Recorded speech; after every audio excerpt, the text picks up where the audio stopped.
Et si la campagne d'affichage, celle qu'on croise tous les matins dans le métro pour la santé mentale, eh bien si elle nous rendait en fait plus anxieux, C'est vrai que formulé comme ça, c'est profondément contre-intuitif. totalement. On a toujours pensé que l'information, c'était le pouvoir, quoi. Que savoir, c'était guérir, en quelque sorte. Mais c'est le postulat de base qui guide la santé publique depuis des décennies. Mais bon, la psychologie humaine, c'est loin d'être une équation linéaire. Carrément. L'esprit, il se contente pas d'absorber passivement une information médicale. Il interagit avec elle, il la déforme et parfois même, il s'en sert pour construire sa propre souffrance en fait. C'est ce paradoxe troublant et honnêtement un peu vertigineux qu'on va explorer aujourd'hui dans cette plongée au cœur de nos sources. Absolument. Et le document qui nous sert de boussole aujourd'hui, c'est un article de synthèse vraiment exhaustif, publié en 2026 dans la très prestigieuse revue Nature Review Psychology. Oui, et le titre annonce direct la couleur, c'est les conséquences psychologiques des efforts de sensibilisation à la santé mentale. C'est ça. Du coup, notre mission pour cette analyse, c'est d'essayer de comprendre l'incompréhensible. Comment des initiatives publiques qui sont conçues avec les meilleures intentions du monde pour briser la stigmatisation, comment elles peuvent finir par générer un effet boomerang dévastateur. Et pour mener cette enquête, il va falloir regarder sous le capot de nos biais cognitifs. Attention, il ne s'agit pas du tout de condamner ces campagnes, hein, Non, bien sûr. mais plutôt d'étudier la mécanique très précise de notre propre vulnérabilité face à l'information. En gros, comment notre cerveau traite-t-il vraiment ces étiquettes médicales? D'accord, décortiquons un peu tout ça, mais avant de plonger dans les failles du système, je pense qu'il faut prendre le temps de comprendre d'où l'on vient. C'est essentiel, oui. Historiquement, la santé mentale, c'était surtout un sujet entouré de silence pesant, de honte, voire carrément d'enfermement. Voilà. Et l'étude, elle souligne justement des campagnes historiques massives qui ont tenté de renverser cette tendance. On parle de Time to Change en Angleterre, qui a duré 14 ans quand même. Ouais, un effort colossal. Il y a eu aussi Beyond Blue en Australie, lancée en l'an 2000, ou encore la fameuse campagne Bell Let's Talk au Canada. Et l'objectif clinique principal de tout ça, c'était d'améliorer ce que les chercheurs appellent la littératie en santé mentale. Ce concept de littératie, il est vraiment fondamental. Il s'agit littéralement d'alphabétiser la population sur le plan psychiatrique, tu vois. C'est-à-dire. Pendant très longtemps, une personne qui souffrait de crise de panique, elle pensait tout simplement qu'elle faisait une crise cardiaque ou qu'elle perdait la tête. Ah oui, l'angoisse totale, quoi. Exactement. Ces campagnes, elles visaient à donner au grand public le vocabulaire nécessaire pour nommer ces mots, reconnaître les symptômes chez les autres et surtout trouver le courage de franchir la porte d'un cabinet médical sans avoir peur du jugement de la société. Et sur ce plan-là, il faut le dire, les données prouvent un sursis retentissant. L'article mentionne d'ailleurs qu'en Ontario, juste après la campagne annuelle sur Twitter de Bell Let's Talk en février 2012, les chercheurs ont observé une augmentation nette et mesurable des visites psychiatriques Ouais. et même des consultations en soins primaires dans les 2 mois qui ont suivi. Donc les individus ont vraiment trouvé le courage de demander de l'aide. Et du côté de l'Angleterre, c'est pareil. La tolérance du public envers les personnes souffrantes de troubles mentaux s'est améliorée de façon continue, du moins jusqu'en 2019. Ces campagnes, au fond, c'est un peu comme allumer enfin la lumière dans une immense pièce qui restait dans l'obscurité pendant des siècles. Soudain, on voit les obstacles sur le sol, on comprend pourquoi on trébuchait tout le temps, et on peut demander de l'aide pour avancer. L'analogie de la lumière fonctionne super bien pour décrire cette première phase d'évolution sociétale. Mais ce qui est fascinant ici, c'est de constater que la lumière n'est jamais neutre. Ah bon? Bah oui, quand l'éclairage devient permanent, extrêmement cru, et qu'il est braqué sur chaque petit détail de notre environnement, il peut aussi créer des ombres trompeuses. Je vois ce que tu veux dire. La diffusion massive d'informations médicales à toute une population, ça modifie inévitablement la perception qu'on a de soi-même. Et c'est exactement ce que l'étude révèle quand on observe un public beaucoup plus captif et malléable. Tu parles des élèves dans le système scolaire, c'est ça? Tout à fait. Le fameux paradoxe des salles de classe. Ouais, parce que si les adultes, avec tout leur recul et leur expérience de vie, galèrent déjà à traiter cette avalanche d'informations cliniques, on peut se demander ce qui se passe quand on impose ce même vocabulaire à des enfants ou des ados en plein développement émotionnel. Et c'est là qu'on découvre ce fameux effet boomerang. Ces dernières années, on a vu se multiplier des approches globales en milieu scolaire. Des séances de pleine conscience, dispensées à des classes entières. Des thérapies cognitivo-comportementales et de la psychoéducation. Je t'arrête tout de suite. La psychoéducation. Ça ressemble vraiment à un mot-valise un peu opaque, inventé par un ministère. Qu'est-ce que ça implique réellement dans une salle de classe? Concrètement, la psychoéducation, ça consiste à enseigner la théorie de la psychologie humaine à des personnes qui ne sont pas des patients cliniques. D'accord. On leur explique comment fonctionne l'anxiété, la dépression ou le stress de façon théorique. L'idée de base, elle est préventive. Sur le papier, ça a l'air génial. Oui, mais les essais cliniques rigoureux analysés par l'étude montrent des résultats franchement surprenants. Certaines de ces interventions provoquent en fait une augmentation des symptômes d'intériorisation. Attends, une augmentation des symptômes d'intériorisation. Qu'est-ce que ça veut dire concrètement pour un ado de 14 ans qui est assis à son bureau en train de suivre ce cours? Au lieu d'extérioriser sa frustration, tu vois, en criant, en perturbant la classe ou en s'agitant, l'adolescent se replie sur lui-même. Ah ouais, Il commence à ruminer, à s'isoler socialement, et il développe une angoisse totalement silencieuse. c'est fou. Et c'est pas un cas isolé. L'étude cite un essai clinique majeur qui a été mené sur un échantillon gigantesque de 12 166 élèves. Et les résultats ont montré que ces effets négatifs ne disparaissaient pas à la sonnerie de fin de cours.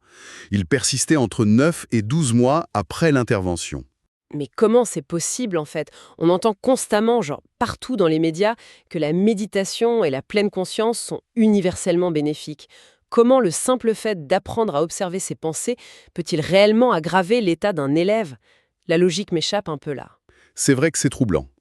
L'explication se trouve dans la différence cruciale entre ressentir des émotions humaines difficiles, ce qui est normal, et les percevoir comme une fragilité clinique. D'accord, je commence à voir. Les retours qualitatifs des jeunes dans l'étude sont très clairs. Ils expliquent que les cours de pleine conscience les ont poussés à focaliser une attention démesurée sur des pensées négatives éphémères. Ouais, l'adolescence, c'est déjà le chaos émotionnel de base. Exactement. C'est rempli d'émotions intenses, un chagrin d'amour, le stress d'un contrôle de maths, une dispute.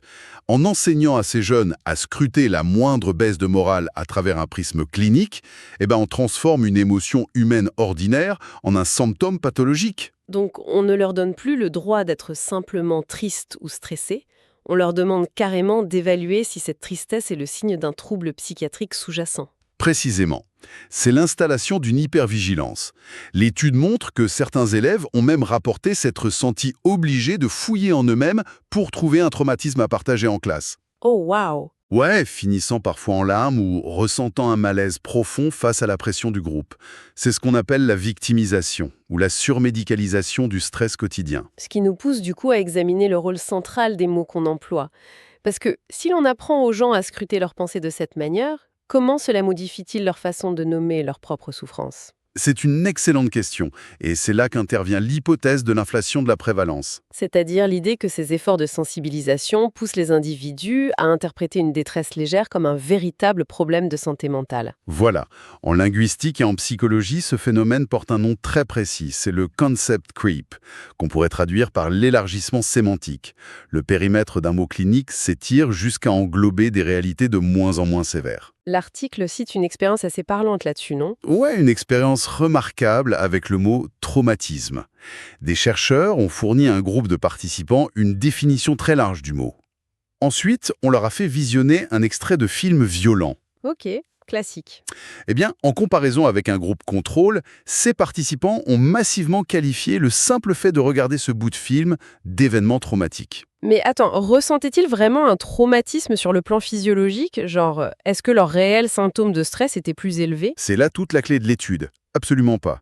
Leurs symptômes réels de stress n'avaient pas augmenté d'un iota par rapport au groupe contrôle. Donc ils utilisaient un terme clinique super lourd pour décrire une simple réaction de dégoût face à un écran. Exactement. Et ce phénomène prend des proportions démesurées sur les réseaux sociaux. L'étude cite une autre expérience où voir une publication qui, entre guillemets, normalise l'anxiété, a poussé des participants à s'auto-diagnostiquer avec un trouble anxieux. Encore une fois, sans augmentation réelle de leur anxiété mesurée, je parie. Tout juste. Aucune augmentation constatée. C'est un peu comme lire un dictionnaire médical en ligne pour un mal de tête et être convaincu en 5 minutes qu'on a une maladie rare, tu vois. Sauf qu'ici, on redéfinit collectivement l'angoisse d'un examen ou une dispute comme un trouble clinique. Et cette inflation sémantique, elle prépare le terrain pour un mécanisme beaucoup plus redoutable, car le vocabulaire ne fait pas que décrire la réalité de manière passive, il peut parfois la créer physiquement. C'est le fameux effet nocebo. Le jumeau maléfique de l'effet placebo, oui. S'attendre à aller mal, ou s'attendre à ressentir de l'anxiété, augmente drastiquement la probabilité de subir ces effets. C'est quand même dingue. L'étude détaille ces expériences de faux retours, les bogus feedback. Ouais, les faux retours physiologiques sont fascinants. Imagine, on te dit que ton rythme cardiaque s'accélère alors que c'est complètement faux. C'est juste un son artificiel que les chercheurs accélèrent. Et ça suffit à faire paniquer le cerveau? Exactement. Le cerveau entend le signal, anticipe un danger et l'anxiété autodéclarée de la personne grimpe en flèche. Il y a aussi ce passage sur l'atelier de sensibilisation au TDAH, le trouble du déficit de l'attention. Les participants à cet atelier se sont auto-diagnostiqués à tort avec ce trouble juste en apprenant l'existence des symptômes. Tout à fait. Et c'est pareil pour l'expérience du faux diagnostic d'addiction alimentaire.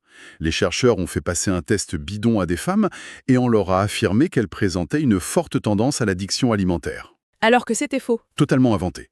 Mais cette simple étiquette diagnostic a provoqué une telle préoccupation diététique qu'elles ont réduit leur consommation de calories dans les jours suivants. Et c'est là que ça devient vraiment intéressant. Est-ce qu'on est en train de dire que notre cerveau est capable de créer de toutes pièces des symptômes psychiatriques ou physiques simplement à partir d'une suggestion sociale? C'est comme un tour de magie inversé de notre propre conscience, en fait. C'est exactement ce que démontrent ces expériences. Ça repose sur nos attentes et notre suggestibilité. Mais alors on est condamné à subir ça? Il n'y a pas de solution? Si, heureusement, dans l'expérience sur le TDAH, les chercheurs ont testé une parade.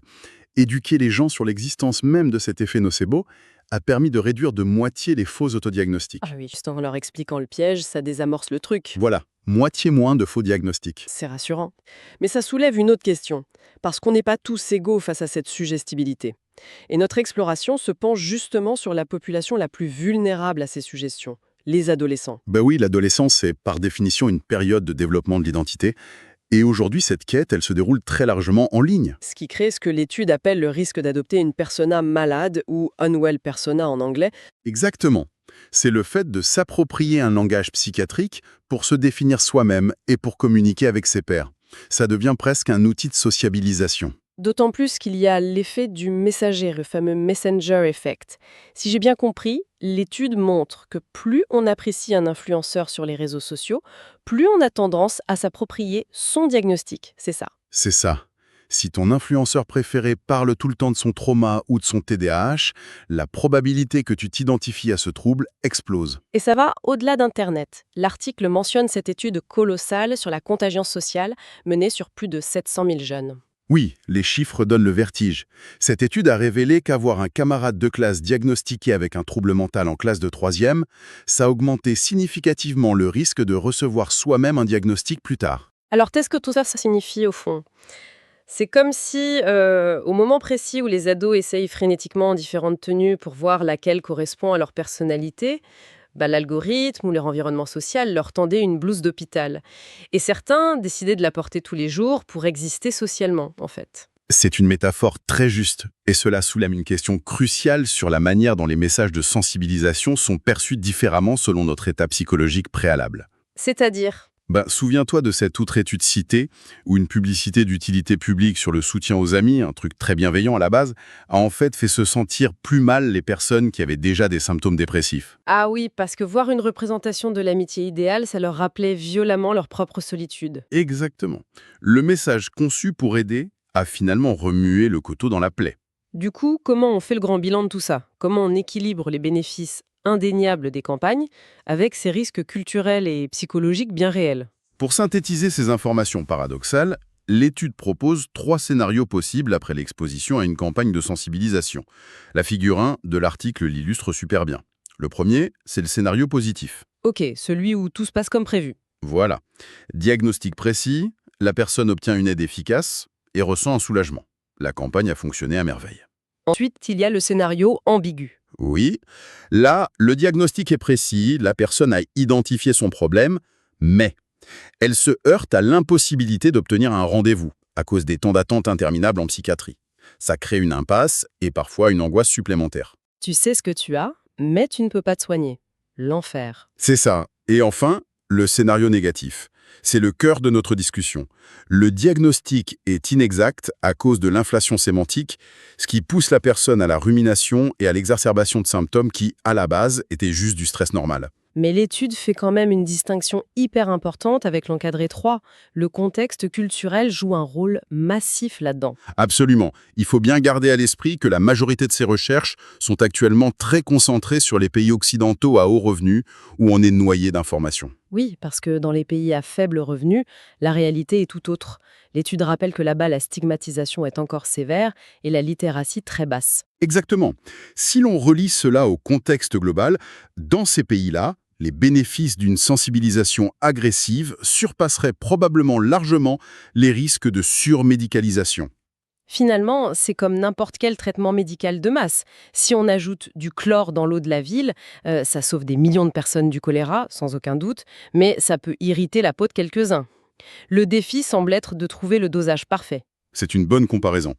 Et ça souligne la nécessité absolue d'adapter les messages selon l'âge, l'état psychologique préalable et la culture, plutôt que d'arroser tout le monde avec le même message potentiellement anxiogène. Bien sûr.